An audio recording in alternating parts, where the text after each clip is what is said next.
Ganda ng kulay oh. Ano ba tawag sa ganyang kulay mga kalapatids? Gandang ganda kasi ako sa kulay nito eh. Yan, hindi sa atin yung ibon na yan. So dagit natin yan. Yo, what's up mga kalapatids? Isang magandang araw sa inyong lahat. Welcome back dito sa ating channel, Chocobolo TV. For today's video, narito nga tayo sa ating Flyers Loft dahil may napansin tayong mga ibon na hindi dapat naririto. Ito mga kalapatids. Ayan, yung isang ibon na yan. Ganda ng kulay oh. Ano ba tawag sa ganyang kulay mga kalapatids? Baka pwedeng tulungan ninyo ako. I-comment nyo lang mga kalapatids. Gandang ganda kasi ako sa kulay nito eh. Ayan, hindi sa atin yung ibon na yan. So dagit natin yan. Pero siyempre hindi natin pag-iinteresan yan dahil di naman tayo nag-aangkin ng hindi sa atin. Pwede na! Ilagay na lang natin yung ating sitwasyon dun sa totoong may-ari nito. Siyempre hinihintay nila yan. So kailangan pakawalan natin yan. So ito rin, hindi rin sa atin to. Magkasing kulay eh.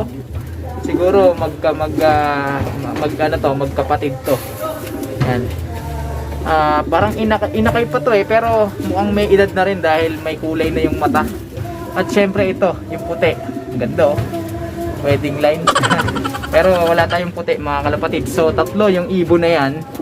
Pero bago natin pakawalan yan, pakakainin muna natin dahil baka nga pumasok sila dito dahil nagugutom. So samahan ninyo ako sa episode na ito. Kaya kung hindi ka pa nakapag-subscribe, naku, mag-subscribe ka na.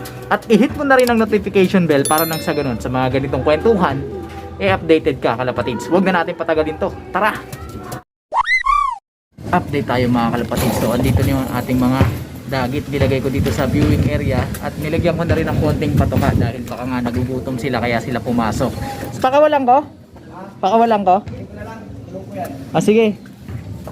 So update ko lang kayo mga kalapatids dahil etong mga ibon na to dun pala dun sa ating kakilala dito sa kapitbahay natin. So pinicturean ko yung mga ibon at tinanong ko kung sa kanya ba yan at sa sabi niya sa kanya nga. So ang gagawin natin hindi na natin ito pakakawalan, bibigay na lang natin sa kanya dahil baka mamaya hindi pa umuwi sa kanya at pinakain na natin oh.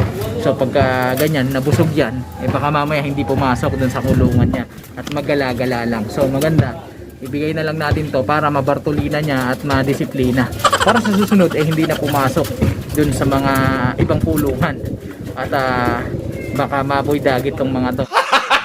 So yan, patapusin na natin sila kumain at pagkatapos nyan ay ibabalot na natin sila dito sa ating mahiwagang kahon, then ibibigay na natin doon sa ating kaibigan. Alright, a few moments later. update tayo mga kalapatids. Pagkatapos ngang kumain ng ating mga bisita nilagay na natin dito sila sa kahon para nang sa ganun ibababa na lang natin para iabot doon sa ating kalapatids na katropa na kapitbahay namin para madisiplina niya mga kalapatids. Samantala dito tayo sa ating Flyers Loft. Ito yung ating mga alaga. So ayan, gustong gusto nang lumabas.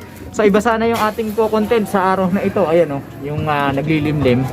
Iba sana yung ating episodes at susubukan nating sagutin pa rin yung mga katanungan ng ating mga kanubi. Kaya lang dahil nga meron tayong bisita, inaiba tayo ng orientasyon. Pero huwag kayong mag-alala mga kalapatids, sa susunod na video natin marami kayong matututunan dahil inihanda ko talaga yon para sa kapakanan ng mga kanubi natin na nagtatanong. Kaya naku, kung hindi ka pa nakapag-subscribe mag-subscribe ka na. I-hit mo na rin ang notification bell para nang sa ganun updated ka kapag ka nagpo-post tayo o nag-a-upload ng ganitong mga video. Pero siyempre bago ang lahat, pakakawalan muna natin tong mga flyers natin. Sayang pagkakataon. So yan, sige labas. Labas na.